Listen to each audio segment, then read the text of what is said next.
you're going to ride horses, it's a really good idea to have a properly fitted helmet.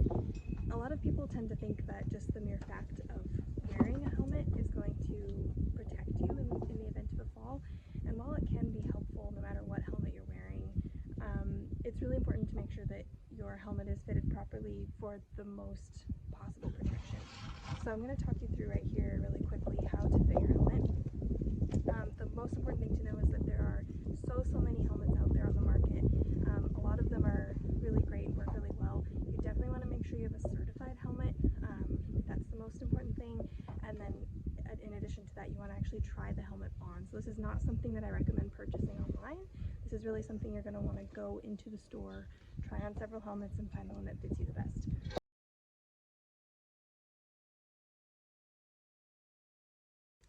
So the first step is to find out what head shape you have. So as you can see, many helmets are round, like this one, very round, and others are oval, like this one.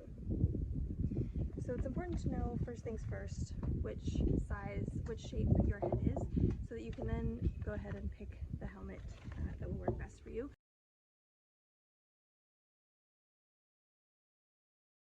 Secondly, you want to find out what size your head is. So if you have a small head, medium head, or large head, that's the next thing you'll want to find out.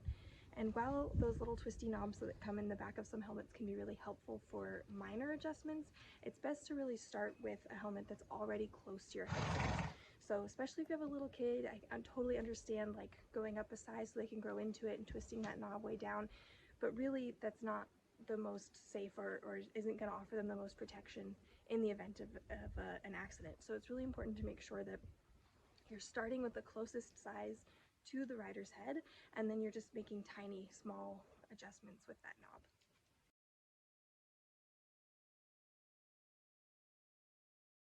Next step is going to be to actually try on the helmet. So I have mine here. I know that I'm a round head, and I'm a size large. So this is my helmet, and it has this little knob in the back.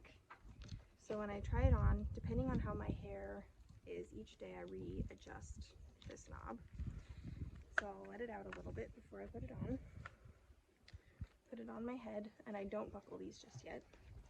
And then I'm going to reach to the back of my head, and I'm going to turn this little knob until it's quite snug. My hair's in a braid, this might be a little bit looser. Today it's in a bun, so it'll be a little bit tighter.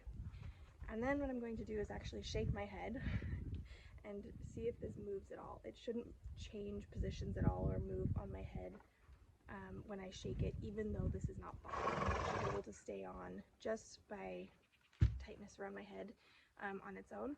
And then the second thing I'm going to look for is, does the pressure feel even all the way around my head? So because I have a round head, if I were to put on an oval helmet, I would feel a lot of pressure on the sides. If somebody has an oval head and they tried on my helmet, they would feel a lot of pressure on the front and back. So it's important that you make sure you have the same amount of pressure all the way around your head, and that no matter how much you move, or even if you go upside down, your helmet stays on. Finally, you can then buckle your strap under your chin, and this you can see is a little loose. So I'm just going to tighten so that it's snug against my chin. I'll pull my strap into my keeper here, if I can, and there we go. Now I'm ready to ride.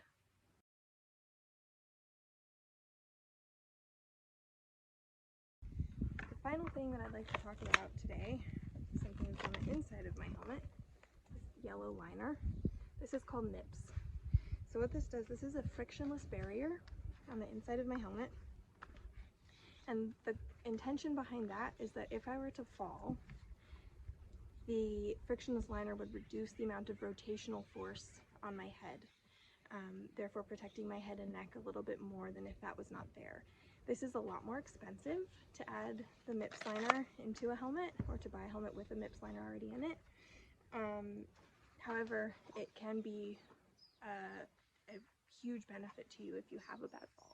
So I opt to always have the MIPS liner in my helmet.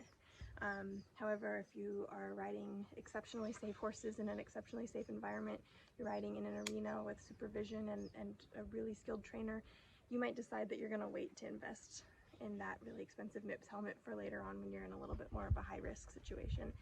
It kind of comes down to personal preference on that one, but because I tend to ride some higher risk horses and I ride alone, I definitely want to make sure that I'm protecting my brain as best I can, so I do want that MIPS liner in my helmet. Hopefully now you have a little bit of a better understanding of how to choose a helmet for yourself and your unique head. And I hope that you really do take this seriously, because your brain is irreplaceable. And as much as we like to think that we're not going to get hurt, everybody falls off a horse at least sometime in their riding career. And it's really not so much a matter of if you fall, but when. And although we hope that when we fall we don't hit our head, it does sometimes happen, and it just is such a, it helps with peace of mind so much to know that you have a really good helmet on your head that's going to protect you, or especially if you have a child, a really great helmet on your child's head that's going to keep them safe in the event that something does go horribly wrong.